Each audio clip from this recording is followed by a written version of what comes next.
28 अप्रैल साल 1988 दोपहर के करीब 1 बजे हवाई में अलोहा एयरलाइन की फ्लाइट 243 अपनी उड़ान भरने के लिए तैयार हो रही थी। हवाई को अगर आप नहीं जानते हैं तो ये एक ग्रुप ऑफ आइलैंड्स हैं जो कि पैसिफिक ओशन के बीच में है, जो कि अमेरिका का एक हिस्सा है और बहुत ही खूबसूरत आइलैंड है जो कि इनकी कैपिटल होनोलुलु है। ये फ्लाइट एक्चुअली में हीलो से होनोलुलु जा रही थी। हीलो सदर्न मोस्ट आइलैंड है जो कि हवाई का है, लेकिन ये डिस्टेंस कोई ज्यादा नहीं है, सिर्फ 35 मिनट की फ्लाइट है। ये एक रूटीन फ्लाइट है। ये अलोहा एयरलाइंस भी यही की लोकल एयरलाइन है जो कि अलग अलग आइलैंड को कनेक्ट करने का काम करती है। अब क्योंकि ये डिस्टेंस इतने छोटे हैं तो ये वाला स्पेसिफिक प्लेन ऑलरेडी 8 बार उड़ान भर चुका था सुबह से। साथ ही ये अलग अलग राउंड ट्रिप्स पर भी जा चुका था, लेकिन ये सब प्लेन के लिए एक नॉर्मल चीज थी। सब कुछ स्मूथली चल रहा था जैसा चलना चाहिए था। पैसेंजर्स बोर्ड करते हैं, फ्लाइट के दरवाजे बंद कर दिए जाते हैं और ठीक 1:25 पर ये फ्लाइट उड़ान भरती है। लेकिन बस एक अजीब चीज होती है यहाँ पर। जब एक पैसेंजर प्लेन के अंदर दाखिल होती है तो दरवाजे के अंदर घुसने से पहले उसने साइड पर देखा कि जो प्लेन की बॉडी थी जो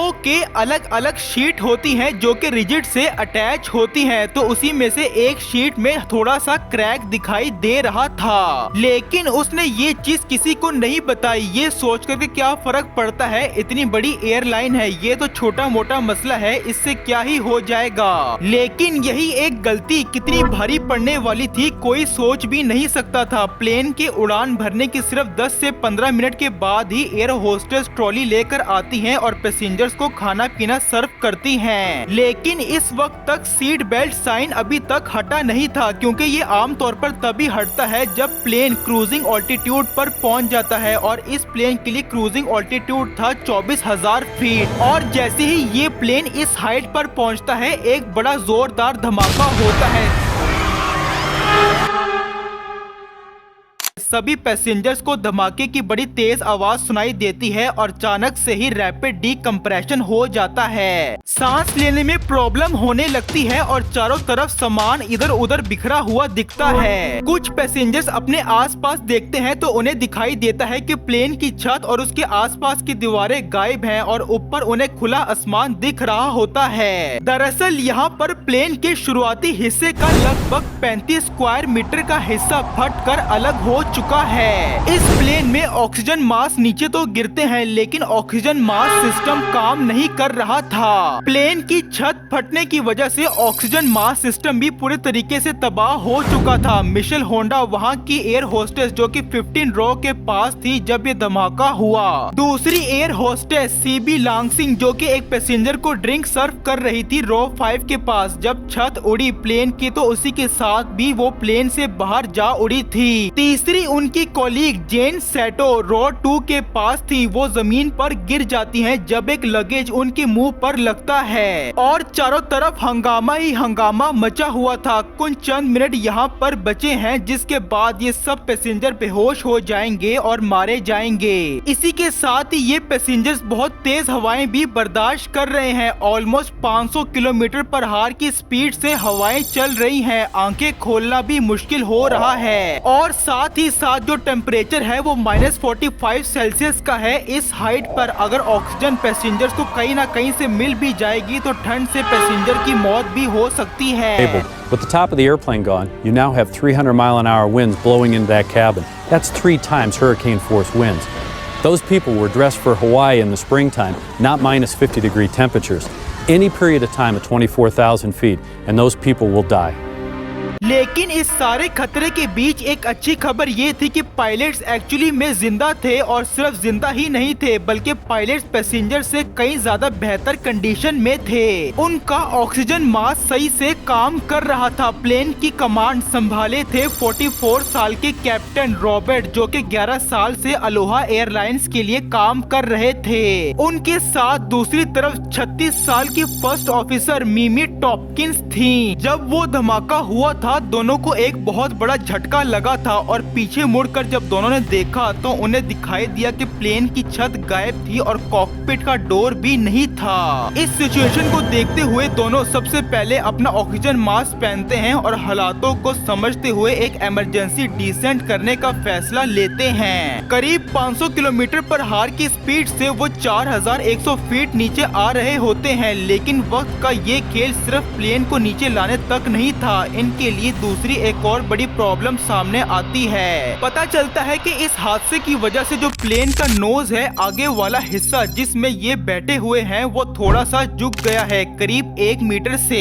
सिर्फ प्लेन का जो जमीनी हिस्सा है उसी की बदौलत से ही वो कॉकपिट और कैबिन एक साथ जुड़े हुए हैं अभी भी। अगर ज्यादा देर तक ये ऐसे ही उड़ते रहे तो झुकते झुकते ये दोनों हिस्से टूटकर एक दूसरे से अलग भी हो सकते हैं। मिमी टॉपकिंस होनोलुलु को यहाँ पे कांटेक्ट करती है और यहाँ इन्हें कंफर्म करती है कि यहाँ पर क्या हुआ है। इसके जवाब में उन्हें कहा जाता है कि प्लेन को होनोलुलु में उतारने के बजाय माउई में उतारा जाए क्योंकि वो ज्यादा पास है। 1:48 पर माउई टावर को कांटेक्ट करके सिचुएशन बताई जाती है। इस वक्त करीब 3 मिनट हुए थे जब ये प्लेन की छत फटी थी। मिमी टॉपकिंस माउई एयरपोर्ट को कांटेक्ट करके कहती है कि सारी इमरजेंसी सर्विसेज को तैयार रखो, कुछ भी हो सकता है। पर इसके करीब 1 मिनट के बाद प्लेन 10,000 फीट की हाइट पर आ गया था, लेकिन एक और प्रॉब्लम सामने आ गई थी। सामने एक बड़ी सी 10,000 फीट की पहाड़ी मौजूद थी। द हेलेकिलस समिट, ये पहाड़ी माउई एयरपोर्ट और प्लेन की बिल्कुल बीचों बीच मौजूद थी। यहाँ पर कैप्टन रॉबर्ट प्लेन की स्पीड को आहिस्ता करते हैं और जितना आहिस्ता हो सकता है उसकी स्पीड को कम करने की कोशिश करते हैं। वो 2 आइलैंड के बीच में से प्लेन को निकालते हैं। पहाड़ी से बचते हुए प्लेन टर्न करता है और एयरपोर्ट की तरफ मुड़ जाता है।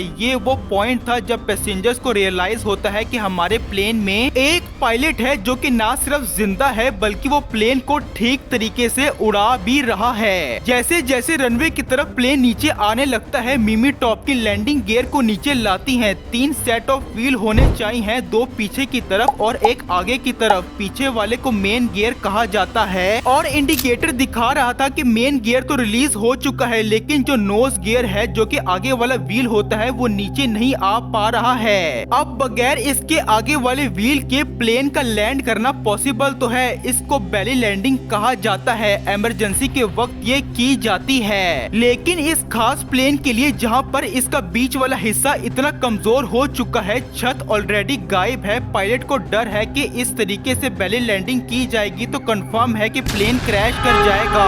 With his airplane in the condition it was in was that he didn't have a nose gear, because when the nose touched down on the runway it would have broken the airplane apart, therefore breaking probably the fuel tanks apart, which could lead to a very dramatic fire and explosion. और अगर fuel tank में कुछ हुआ तो blast भी हो सकता है, लेकिन इसके अलावा भी पायलट के पास कोई और ऑप्शन था ही नहीं। पायलट ने यहाँ पर रियलाइज किया कि लेफ्ट वाला इंजन जो है वो भी फेल हो चुका है। मैनुअली इस इंजन को रीस्टार्ट करने की कोशिश की जाती है, लेकिन कुछ भी नहीं होता।